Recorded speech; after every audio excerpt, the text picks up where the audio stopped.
Now, if you look at what Paul says about their Sabbaths and their festivals and so on, you'll see that it takes its place among a whole lot of other things. False teaching is referred to as philosophy and empty deceit, verse 8 in chapter 2. It's a teaching that focuses apparently on the elemental spirits of the world, verse 20. It's concerned with human precepts, verse 22.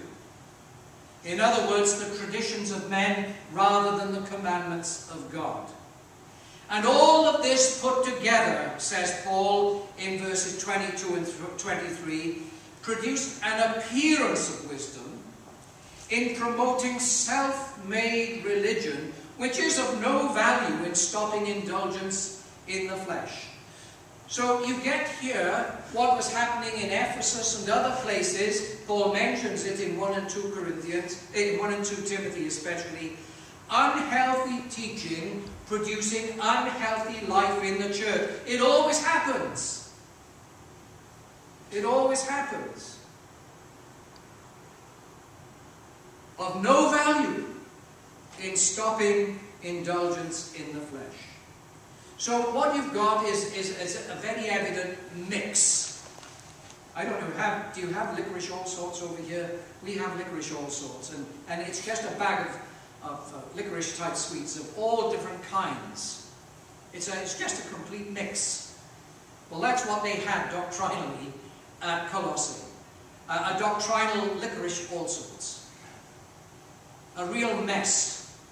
Thoroughly confusing. But amid the mess, you've got these specifics. He mentions food and drink, he mentions festivals, he mentions new moons, and he mentions a Sabbath. And what he says is that all of those are shadows.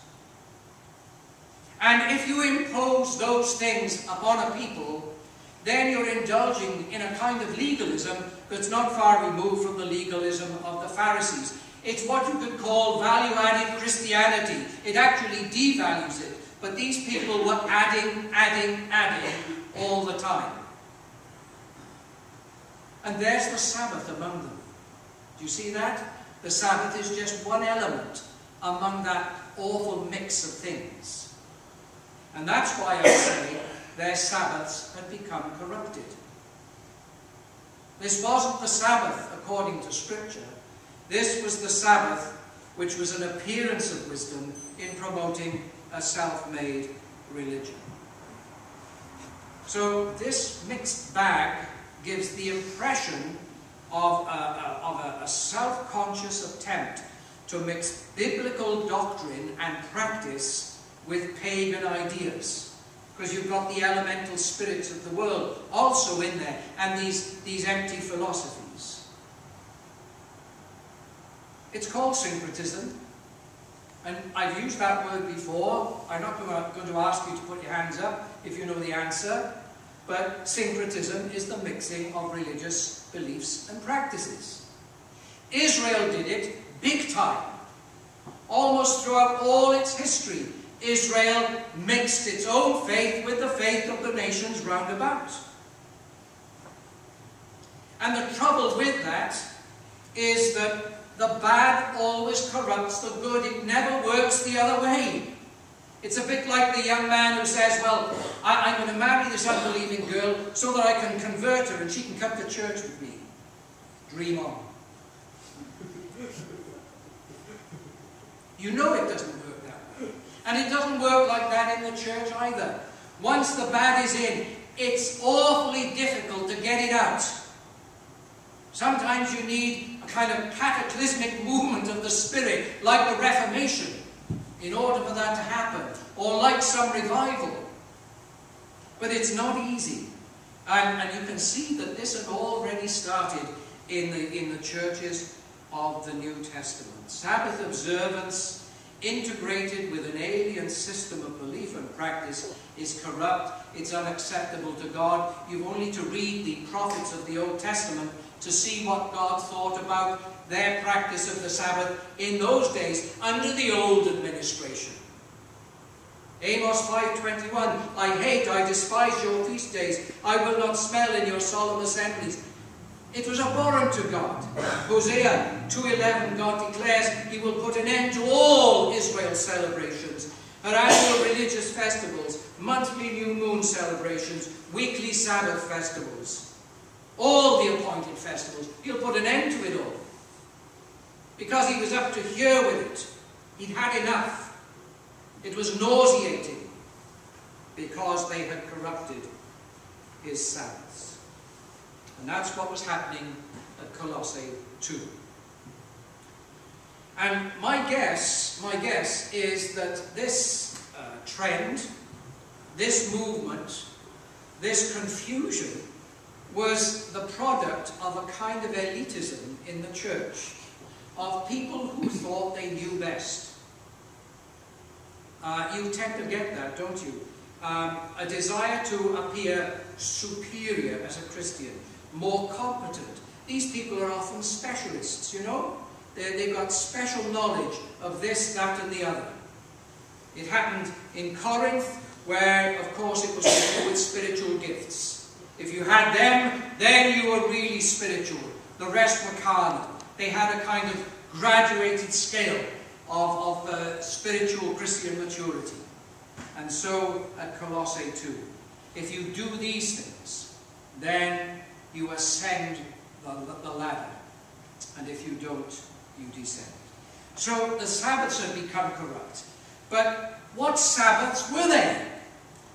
Well, you could say they were the Old Testament Sabbaths. I know that. But is there a point in that? Did they in fact have the wrong day by now? Those who favoured the festivals and so on wanted to impose this standard upon the people. But that included the Old Testament Sabbath, the seventh-day Sabbath. Let no one judge you by this standard, says Paul. Well, why? Because, as I said before, he could see that this was reversion, this was regression, this was ignoring the coming of Christ. That old Sabbath day was defunct. It was merely a shadow, and the reality had come. And Paul rejected that old Sabbath. That was old covenant, not new covenant. These are a shadow of things to come. The substance belongs to Christ. Well, you might say, no, isn't that what Luther said? Didn't Luther get it right in the end? Didn't he and Paul agree? Because Paul was a New Testament Christian. He wasn't an Old Testament Christian. He was a New Testament Christian. So, was Luther correct? Did Paul actually rubber stamp his views? Listen carefully. I said they had the wrong Sabbath day. That's what they had, the wrong Sabbath day. They had not taken account of the newness of the new covenant. They were out of touch with the history of redemption. They had forgotten that history had in fact progressed, that the purpose of God had actually progressed. They were no longer in that administration. They had now moved into the new administration of the covenant. And so he asks, why, as if you were still alive in the world, do you submit to regulations? Don't handle, don't taste, don't touch, according to human precepts and teachings. Here was a group of people who had their finger on the reverse button. Do you understand what I'm saying? They wanted to go back, when in fact history had actually moved on. They wanted to go back to the wrong day. The wrong day. Luther's problem was actually the opposite. He had his finger on the fast forward button and didn't take it off.